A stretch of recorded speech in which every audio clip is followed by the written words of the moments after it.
काल रात्री 3:30 वाजता रात्री एक फोन आला मला, आणि जर फोनची रिंग वाजली तर मी फोन रात्री 2ला 3ला 4ला उचलतो.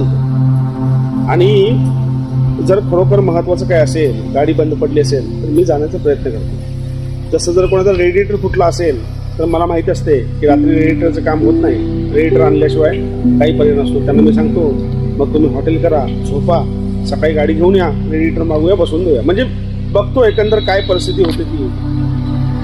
रात्री एका माणसानं मला फोन केला आणि पटणार नाही तुम्हाला, तो म्हणला, दादा आमची गाडी पारेख पेट्रोल पंपाजवळ आहे आणि आमचं लगेजचं कॅरियर आहे ना, ते गाडी खड्ड्यात आदळल्यामुळं सरकले, तर तुम्ही येऊन थोडं बसवून द्याल का. आता मी काय उत्तर देऊ त्या माणसाला. मी म्हटलं, दादा सकाळी 10:30ला आपलं गॅरेज उघडणार, त्यावेळी आपण ते करू. बघा, गाडी बंद पडणे हा भाग वेगळा आहे, आणि गाडी बंद पडल्यानंतर एखाद्याला मी विचारतो असं झालंय का तसं झालंय का. ते जर तात्पुरतं होणार असेल तर मी नक्की जाऊन गाडी करून देतो.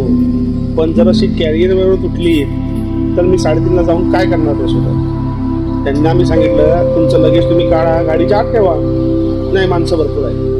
मग 3:30 वाजता येऊन मी कॅरियर कसं रिपेअर करणार. तर हा महत्त्वाचा मुद्दा आहे की माणसांनी कशा करता कॉल करावा आणि काय बोलावं, फार बिकट अवस्था. चला.